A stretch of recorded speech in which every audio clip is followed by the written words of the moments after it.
I am going to read a story called Clever Jack Takes the Cake by Candice Flemming.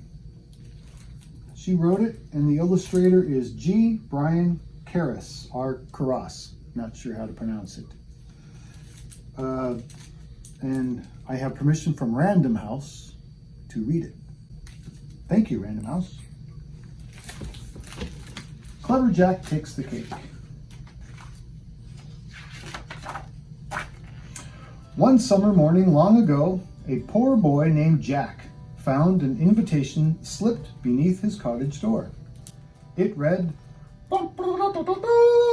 "His Majesty the King cordially invites all the children of the realm to the princess's 10th birthday party tomorrow afternoon in the castle courtyard." "A party!" exclaimed Jack. "For the princess!" His mother sighed. "Oh, what a shame you can't go." "Why not?" asked Jack. "Because we've nothing fine enough to give her," his mother replied, "and no money to buy a gift." Jack had to admit his mother was right. His pockets were empty, except for the matchsticks he always carried. As for their few belongings, a spinning wheel, a threadbare quilt, a pitted axe, what princess wanted those? The boy thought for a moment. "Then I will make her something," he declared. "I will make her a cake."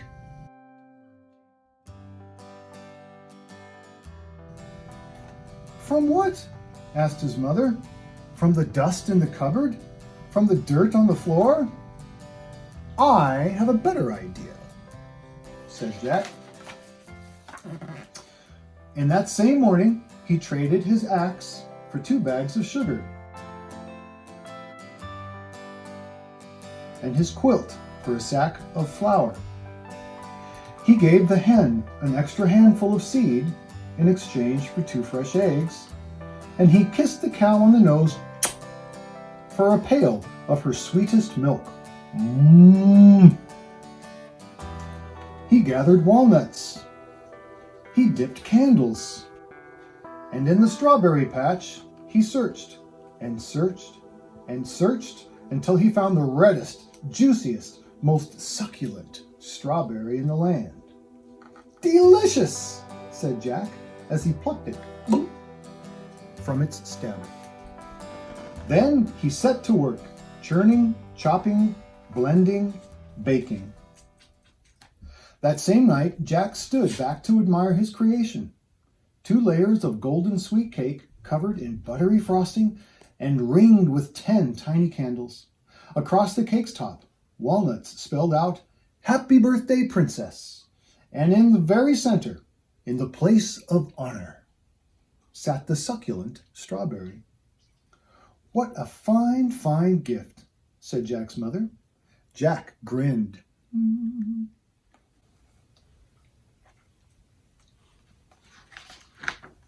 Early the next morning, with combed hair and clean shirt, Jack set off for the castle, holding the cake proudly before him. Before long, he came to a bloom-speckled meadow. "Perhaps I should pick a bouquet for the princess," thought Jack, just as 24 blackbirds rose into the air. "Haw, haw!" Like a sudden summer storm cloud, they swirled around the cake, pecking, nipping, flapping, picking. "Get back!" hollered Jack. "I'm taking this cake to the princess." "How, how, ho, ho!" cackled the birds. And as quickly as they had come, they were gone, taking with them the walnuts that spelled "Happy Birthday, Princess."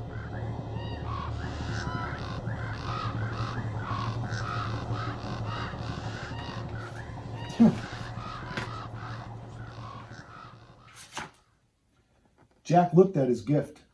"At least I still have 2 layers of cake, 10 candles, and the succulent strawberry," he said. Holding the cake proudly before him, Jack continued on to the castle. Before long, he came to a bridge. "Toll!" a voice demanded. Out stepped a wild-haired troll.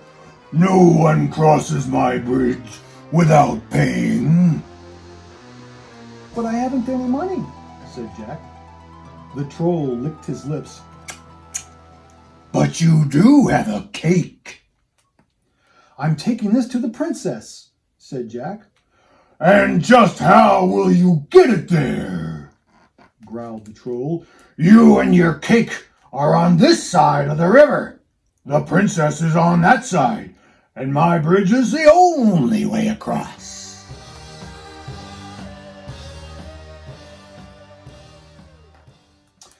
Jack considered the problem. I will make you a deal. If you let me cross, I will give you half this cake. Agreed, grunted the troll. So Jack slid out one layer and, as the troll slobbered and gobbled, crossed the bridge. Jack was not afraid at all. He solved his problem. Cost him something, though. That's a big troll.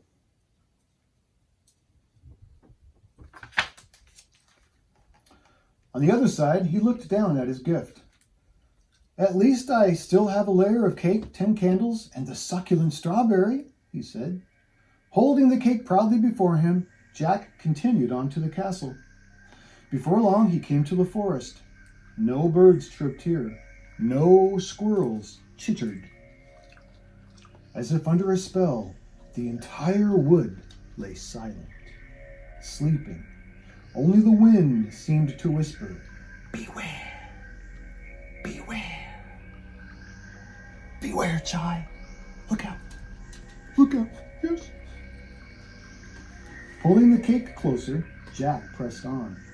The road grew narrower, the trees grew thicker, the light grew dimmer. Soon it was so dark that Jack couldn't see the cake in front of his face. "Turn back," the wind whispered. "Turn back."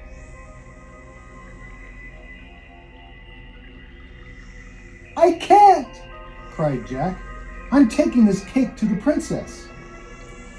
It says cried Jack, but he's not really crying. Cry just means to say something loudly. And he reached into his pocket for a matchstick, struck it on his shoe, and lit one of the 10 candles. The tiny flame cast a magical circle of light. In its warm glow, Jack carefully made his way forward. But the little candle quickly burned down and snuffed out. So Jack lit a second candle, but he had not gone much farther before it too snuffed out. So Jack lit a third, then a fourth, then a fifth, until the 10th and final candle flickered, fluttered, and sputtered to its end. And as it did, the road widened, the trees thinned, and the bright sunlight shone once more.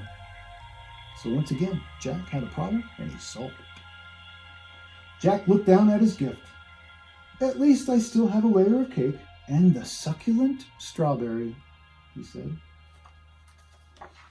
I also like how, no matter what happens, he looks on the positive side of it. Holding the cake proudly before him, Jack continued on to the castle. Before long, he came to a clearing. "Good morning, young sir," called out an old gypsy woman. "Have you come to see Samson dance?" At the sound of his name, the bear beside her rose up on his hind legs. "I don't have time," replied Jack. "I'm taking this cake to the princess." "Then we shall make it a quick jig," said the gypsy. Jig's an old word for dance. Snatching up her concertina. The concertina is like a small accordion. "Oompa, oompa," wheezed the instrument. "Shuffle, shuffle, kick," danced the bear. Tap, tap, tap went Jack's foot as he set down the cake to dance with his new friends. "Gulp!" "Hey!" cried Jack. "That bear ate the princess's cake."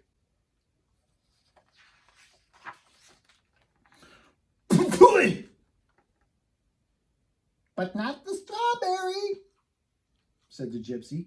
Samson hates fruit. There it goes. Jack's going to catch it.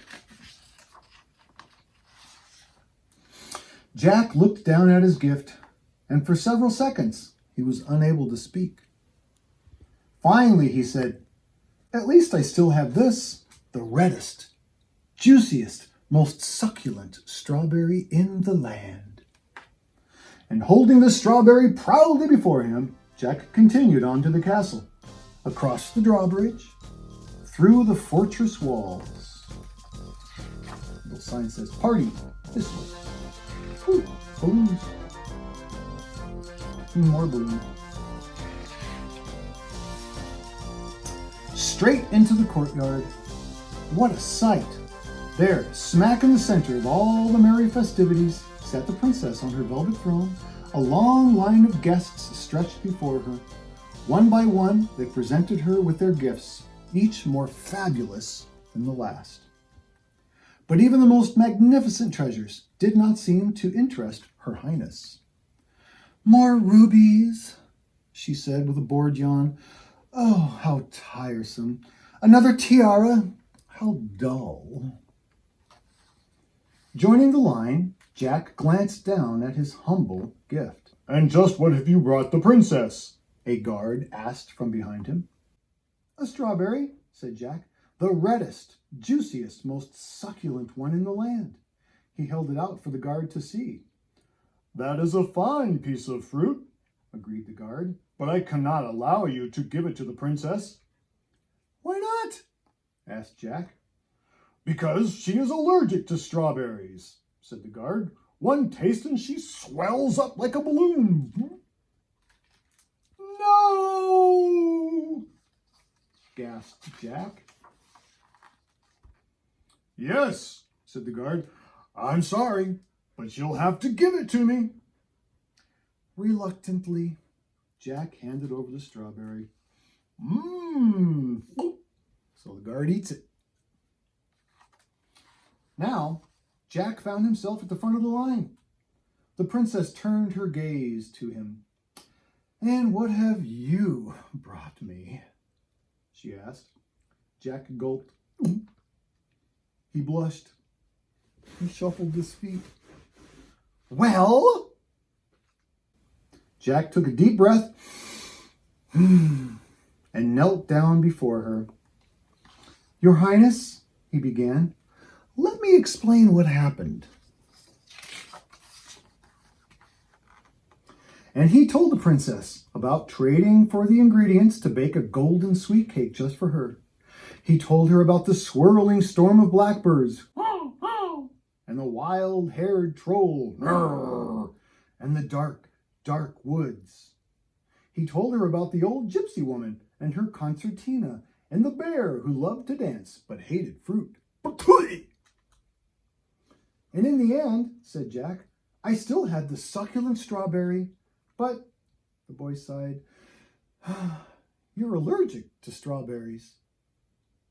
He waited for her to yawn. "So the guard ate it," he concluded. The princess laughed and clapped her hands in delight. "A story!" she exclaimed. "And an adventure story at that! What a fine gift!" Then the princess rose from her throne and proclaimed, "Time for birthday cake, and my new friend Jack shall have the honor of cutting it."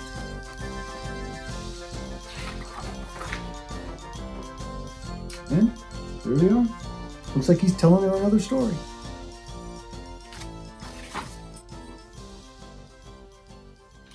There's the trolls and the crows. Thank you.